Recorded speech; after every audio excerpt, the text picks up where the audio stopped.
Welcome to the School of Self-Image, where personal development meets style. Here's your hostess, Master Life Coach, Tonya Leigh.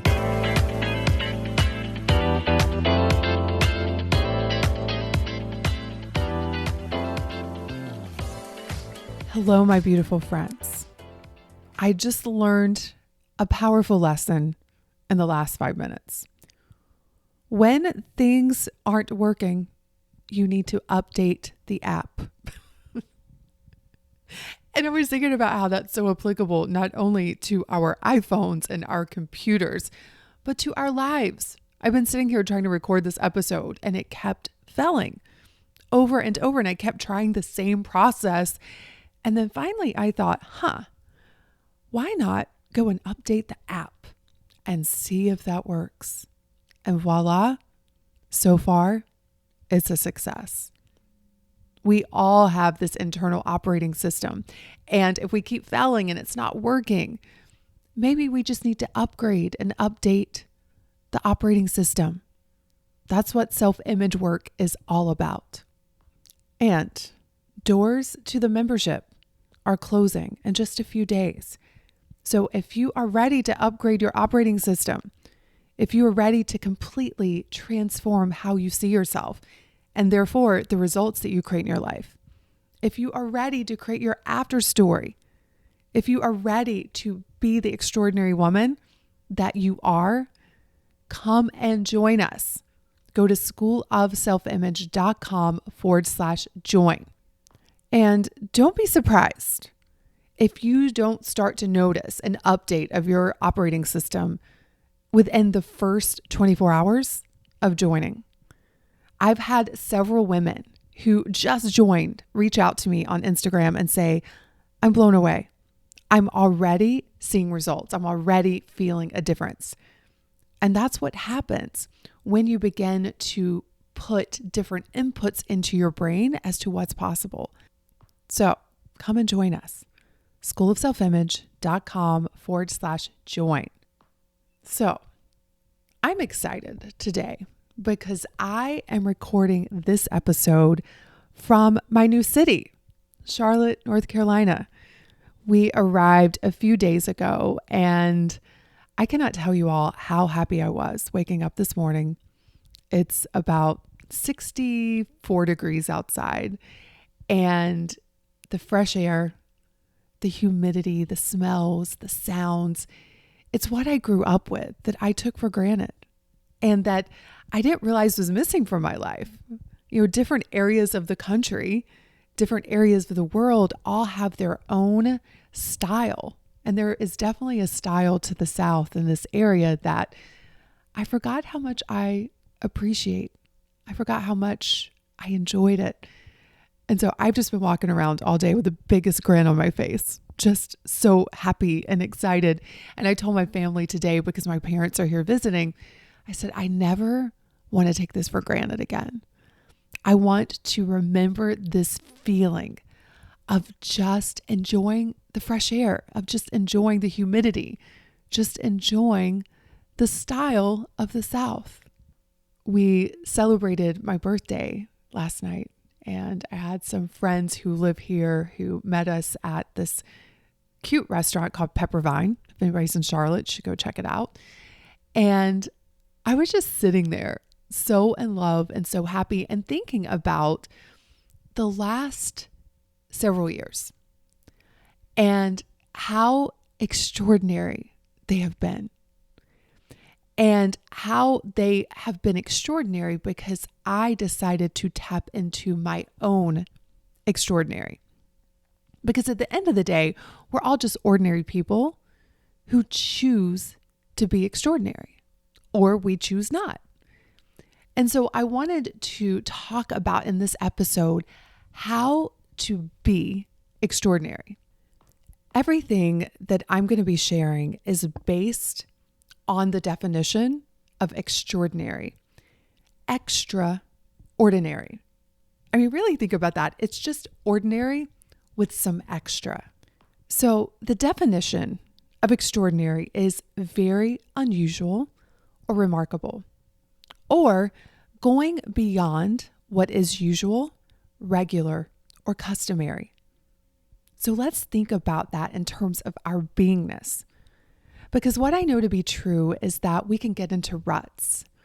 We can get into this way of being and living where you're waking up and you are thinking the same thoughts. You're hanging out with the same people. You're believing the same things. You're wearing the same things. You're driving the same way to work.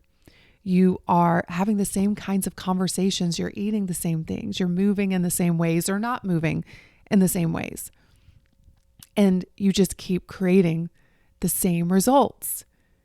And life begins to feel very ordinary. And what I know to be true is that to be extraordinary, it's about constantly pushing the limit of your self-image and therefore pushing the limit of what's possible for you. I even think about my life right now. It's extraordinary. It's remarkable. It blows me away that I've created this life. And I also know if I just kept this life as it is right now, it would begin to look and feel ordinary, not only to myself, but to you. Think about it. Let's pretend 5 years from now, I am recording the same kind of podcast. I still have the same kind of program that hasn't changed in 5 years. I'm dressing the same. I'm doing the same things. I'm basically the same person 5 years from now as I am today. That would not be inspiring. Probably a lot of you all would be like, Tonya, why haven't you grown? Why haven't you evolved? And this is what happens to a lot of us. We get to a place where we're like, oh, I'm good. I'm just going to settle in right here. And listen, there is nothing wrong with that if that's what you're choosing on purpose. But a lot of people aren't choosing it on purpose. And they're frustrated that their life doesn't have that energy, doesn't have that excitement. And the only thing that needs to happen is that you need to choose to be extraordinary. And I'm going to share with you how to do that. So are you ready? Let's talk about 5 ways that you can be extraordinary. Number 1, choose extraordinary goals. Now, what makes a goal extraordinary? Well, if you happen to be within the School of Self-Image and the Self-Image Method, which is the foundational program that every member goes through, I have a whole section in that workbook that has a filter that you run your goal through to see if it's extraordinary. So use those questions and see if you get the green light on your goal. But for the purpose of this podcast, I just want to talk about the definition of extraordinary. It's something that is out of the ordinary, unusual, and remarkable. Check in with yourself and ask yourself, are my goals remarkable? Are they out of the ordinary? Are they unusual? Because what often happens is we are going after goals that we think we should go after. For example, I can't tell you how many women I've worked with who went after the goal of becoming a doctor or an attorney because that's what their parents pressured them to do. And they jumped through the hoops. They went to school, got an amazing education, graduated, became a doctor or an attorney. These are just examples, only to feel unfulfilled. They were pursuing someone else's dream, not figuring out what they truly wanted. And so it's a goal that was ordinary to their extraordinary soul. Now, for some people, becoming a doctor and attorney is their path. It's their truth. It's extraordinary for them. But for others, it's not. And that's why we have to really stop and check in with ourselves with the goals that we're creating. Another thing that I've seen with goals, and I used to do this one all of the time, is I would go after the same ordinary goals all of the time. Most notably, weight loss. Every year, I'm going to lose this weight. I'm going to lose this weight. And I was so uninspired. I didn't trust myself with it. It wasn't a goal that was unusual for me. It wasn't out of the ordinary. It was very predictable every year that this was going to be my goal. And so I had to come up with new goals that felt aligned with the future that I wanted to create. Now, granted, I did want to lose the weight, but I realized now there were goals that I could pursue that would demand a more excellent version of me that would produce a weight loss result without me focusing on the weight all day, every day, year after year after year. My goals demanded that I show up in a different way, that I took care of myself in a certain way, that I didn't keep disappointing myself, but they weren't weight loss goals. I remember asking myself, if I were not trying to lose weight, what would I be doing? What would I be trying?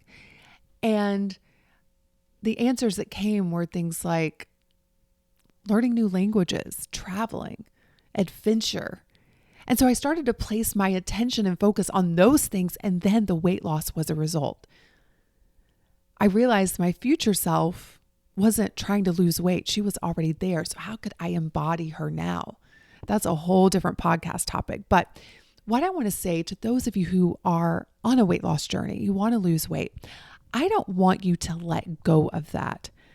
I think especially if you've been struggling with weight for a long time, that this is something that you're going to have to face to get to the next level. However, question what the goal can be that will require that version of you. Let's decide that we're going to choose extraordinary goals, goals that demand a new version of us, goals that excite us and scare us all at the same time, goals that are remarkable and out of the ordinary. Number 2, if you want to be extraordinary, you must think in extraordinary ways. Now, let's break this one down. If you are thinking the same thoughts day after day, you're going to feel the same ways, you're going to do the same things, and you're going to create the same results. One of the reasons why I love extraordinary goals so much is that all of your ordinary thoughts come bubbling to the surface. You're too old. It's going to be too hard. You're never going to be able to do that. You're not good enough. Like all of the stuff that's underneath running your life all of the time anyway. But especially when you set extraordinary goals, that stuff's going to come up. And I tell my clients, I'm like, that's a beautiful thing. Because those are the exact thoughts that you're going to have to transform. You are going to have to think beyond them in a much bigger way. One of the things that I've been focusing on doing is picking crazy thoughts that I want to believe and just believing in them. Just pretending that I believe them.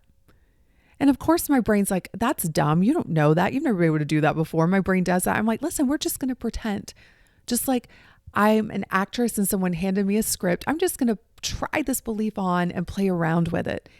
And it's been really fun to just play around with crazy beliefs. So for example, one of the beliefs that I've been practicing is that my life is just getting easier and easier every single day. Now, when I start hitting hiccups, for example, I just found out that my furniture is not going to arrive for another 2 to 3 weeks after they told me it would only take them a week. My brain wants to struggle with this thought. They're like, my brain's like, no, your life is not getting easier. Look at this situation. Where are you going to live? You have no furniture. And I realize I just get to choose to believe that if I want. I mean, my furniture not arriving doesn't have to translate into my life is hard and life is getting harder. I could just choose to believe that it's easy. What if life is just a grand adventure? Now, listen, I know y'all that there are hard moments. But of all of the thoughts that I could think, why would I choose to think that one? And so I've just been playing around with these thoughts. Like money is easy. Money is fun. I'm the most lovable person ever. Life is getting easier and easier and my life gets better and better every single day. And there's nothing that I can't do. I just go on these rampages of amazing, extraordinary thoughts and allow myself for a moment just to feel them, what if they were true? And the more I feel in this more expansive and abundant way, I start to see evidence for these crazy thoughts that were available to me all along. And that's what I've noticed about extraordinary people. People who are being extraordinary. They think beyond their current reality, because if you look around and you base your level of thinking on what is, you just keep recreating what is. We can think beyond it and create a whole new world that eventually we will manifest into reality, because that is how it works. So number 2, thinking in extraordinary ways. Number 3 way of being extraordinary is you must be willing to feel extraordinary emotions. Now, hear me out here. A lot of people are afraid to feel negative emotion, and therefore they don't allow themselves to feel positive emotion, because your degree to feel a negative emotion will be your opposite degree of feeling the positive one. Did I say that right? I want to say that again. Your willingness to feel a negative emotion will be the degree to which you allow yourself to feel a positive one. So what ends up happening is a lot of people just want to hang out in neutral. They don't want to feel too bad or too good. They just want to hang out and coast in neutral land. But the problem with that is extraordinary doesn't hang out there. In order to have extraordinary experiences, in order to create extraordinary things, you must be willing to potentially experience very negative emotion. I think about the risk I take, and that's the other one, be willing to take extraordinary risk. And when I think about the last 2 years, I've taken a lot of big risk, and I have been able to experience the extraordinary result of that. But in terms of feeling, like every time I take a huge risk, I have this extraordinary feeling of fear and anxiety and worry. And this is very normal to our very human brains. The bigger the risk, the more freaked out your brain is going to be. The bigger the potential threat. And yet also the bigger the potential reward. And so what this means is that you must learn how to feel extraordinary emotions. I think about love. A lot of people are so afraid of having their hearts broken, which is a terrible, terrible feeling. And so they don't go out on dates. They don't put themselves out there. But the consequence is they don't get to experience extraordinary love, extraordinary connection, because they are unwilling to feel the extraordinary potential pain and loss. And so to be extraordinary means to increase your capacity to feel extraordinary things. The fourth way to be extraordinary is to have extraordinary style. Y'all knew I was going to talk about style. But hear me out. Style isn't just about what you wear. Style is how you communicate, how you treat other people, how you express what is on the inside to the outside. When it comes to our style, we can get into ruts, carrying ourselves in the same ways, communicating in the same ways, wearing the same things, and it just keeps reinforcing the same self-image, and your self-image is what's creating your life. So if you want to be extraordinary, you must continuously expand your self-image. And one of the ways to do that is to constantly expand your style, showing up in bigger and bolder ways. I've noticed that as I evolve, so does my style. If I ever find myself choosing the same things over and over, year after year, I'm asking myself, where is the growth? Why am I still wearing the same kinds of clothes I've been wearing for years? I want to constantly push my style edges to reflect back to me the next version that I need to become to reach my extraordinary goals. And so extraordinary style is not something to underestimate. it has such a huge impact on our lives. And remember, extraordinary just means out of the ordinary. It means remarkable. It means unusual to you. Are you dressing and showing up in a way that is remarkable to you? Meaning, do you find yourself worthy to be remarked upon, worthy of attention? Are you showing up in ways that is out of your ordinary, that you are constantly pushing your own edges of your expression? So that's number 4. Number 5, I've bunched a couple of things together, and it's one of the core pillars of the School of Self-Image and what we focus upon to transform a woman's self-image. And that is extraordinary surroundings.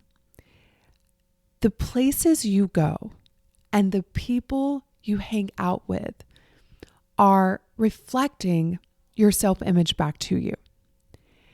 And one of the things that I know has helped me to become extraordinary is placing myself in extraordinary environments. So extraordinary for me, meaning environments that are outside of my ordinary. I'm constantly pushing the edges of the rooms that I go into and the people that are in those rooms. It's this constant expansion of putting myself in unusual and remarkable and out of the ordinary environments that hold a different energy, that hold different possibilities that aren't maybe hanging out in my current environments, and that also hold new thoughts, new perceptions, new beliefs. And a big part of your surroundings are the people. So when you start placing yourself in extraordinary surroundings, what you most likely are going to be doing is placing yourself around extraordinary people. And those people are going to remind you of the extraordinary within you, because that's what extraordinary people do. They're not jealous. They're not competitive. They truly want what is the best for you, for them, and for the whole. And it's like we all rise together. It's very unusual to be around those kinds of people. People who are supportive and celebratory of each other and abundant. They're not full of scarcity thinking, oh my God, if you succeed, then I'm going to fail. And so I need to hold you back. No, that's actually very ordinary. That's very common. But to be around extraordinary people who think in such big, expansive ways and who know the truth of the universe, that there is more than enough, that we are all enough. Those kinds of people, those kinds of environments will change you in the most extraordinary ways. And I'm telling you all, that's the kind of environment that you get access to when you join the School of Self-Image membership. We are extraordinary women thinking in extraordinary ways, having an extraordinary goal, feeling extraordinary emotions, showing up in extraordinary style, and surrounding ourselves with extraordinary people. And so if you want to be extraordinary, focus on those 5 elements. And I promise you, you will change in the most extraordinary ways. You will not recognize yourself a year from now. And if you want my support and the support of the most incredible community of women, come and join us within the School of Self-Image membership. The doors are closing in just a few days. I would love to see you inside. I love you all, and I will see you on next week's episode. Cheers. Hey, have you grabbed your free copy of the School of Self-Image Manifesto? If not, what in the world? Head over to schoolofselfimage.com/manifesto and get a copy that teaches you how to think and show up in the areas of mindset, style, and surroundings so that you can transform your self-image.